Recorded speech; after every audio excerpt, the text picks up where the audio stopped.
Hi. I've always wanted to film an ASMR video, and life is short and precious, so I thought I would do that right now and just make one. And what I'd like to do is read a passage out of this book, the Portable Nietzsche. It's one of the more well-known passages from Thus Spoke Zarathustra, and it's called The Three Metamorphoses.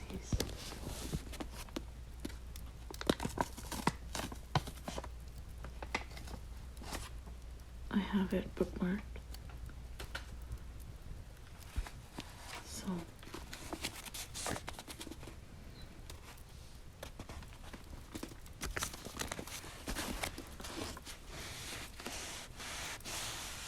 of three metamorphoses of the spirit, I tell you how the spirit becomes a camel, and the camel a lion, and the lion, finally, a child. There is much that is difficult for the spirit, the strong, reverent spirit that would bear much, but the difficult and the most difficult are what its strength demands. What is difficult? Asks the spirit that would bear much, and kneels down like a camel, wanting to be well loaded. What is most difficult, O heroes? Asks the spirit that would bear much, that I may take it upon myself and exult in my strength. Is it not humbling oneself to wound one's haughtiness, letting one's folly shine, to mock one's wisdom? Or is it this, parting from our cause when it triumphs, climbing high mountains to tempt the tempter? Or is it this, feeding on the acorns and grass of knowledge and, for the sake of the truth, suffering hunger in one's soul? Or is it this, being sick and sending home the comforters and making friends with the deaf who never hear what you want? Or is it this, stepping into filthy waters when they are the waters of truth, and not repulsing cold frogs and hot toads? Or is it this, loving those who despise us and offering a hand to the ghost that would frighten us? All of these most difficult things the spirit that would bear much takes upon itself, like the camel that, burdened, speeds into the desert. Thus the spirit speeds into its desert. In the loneliest desert, however, the second metamorphosis occurs. Here the spirit becomes a lion who would conquer his freedom and be master in his own desert. Here he seeks out his last master. He wants to fight him and his last god. For ultimate victory, he wants to fight with the great dragon. Who is the great dragon whom the spirit will no longer call Lord and God? Thou shalt is the name of the great dragon, but the spirit of the lion says, I will. Thou shalt lies in his way, sparkling like gold, an animal covered with scales, and on every scale shines a golden thou shalt. Values thousands of years old, shine on these scales, and thus speaks the mightiest of all dragons. All value of all things shines on me. All value has long been created, and I am all created value. Verily, there shall be no more. I will. Thus speaks the great dragon. My brothers, why is there a need in the spirit for the lion? Why is the beast of burden, which renounces and is reverent, enough? To create new values that even the lion cannot do, but the creation of freedom for oneself, for new creation, that is within the power of the lion.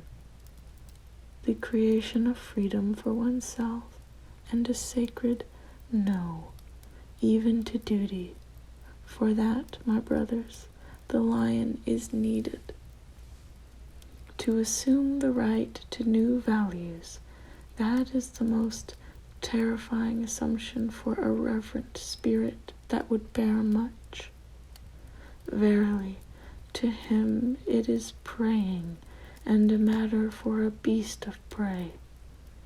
He once loved thou shalt as most sacred. Now he must find illusion and caprice even in the most sacred, that freedom from his love may become his prey. The lion is needed for such prey.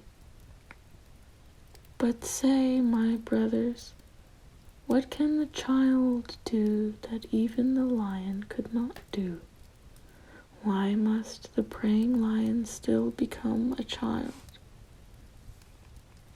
The child is innocence and forgetting, a new beginning, a game, a self-propelled wheel, a first movement, a sacred yes.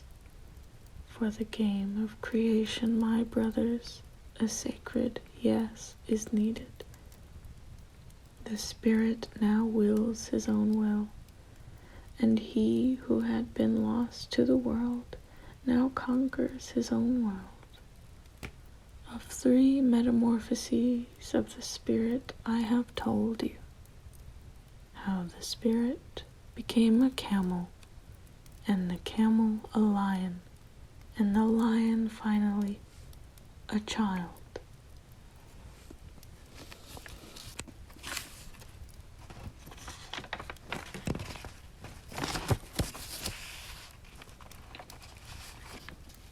That is the passage of the 3 metamorphoses.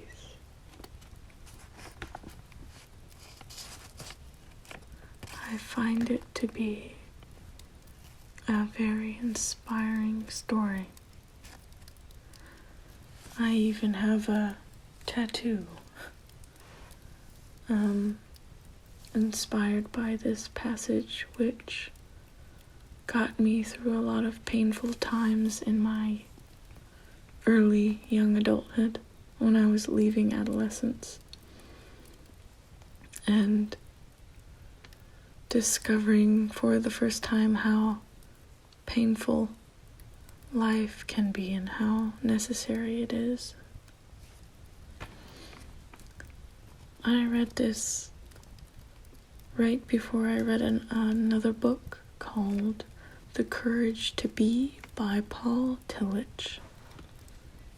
And in that book, Paul Tillich describes courage as saying yes to life, knowing fully the terms and conditions, some of which are very, very painful. And that courage is saying yes to life even in the face of that. And I think maybe part of getting older is learning more about what you have to say yes to, as you find things are difficult. And this story, I think, is similarly affirming in that you go off into the world burdened and alone, and you have to find your way and say no to things that you carried with you without really knowing why, and doing things that are hard so that you can grow.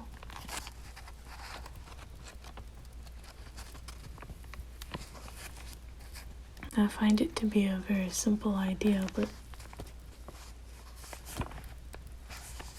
one that's very, very important and always relevant. And I think at any stage of life, we come across things that can be very difficult to bear. But stories like this get me through, and I find myself reading and rereading this passage in particular many times. So I hope that you were able to find that relaxing in some capacity, and I will be back with more books. Thank you for watching.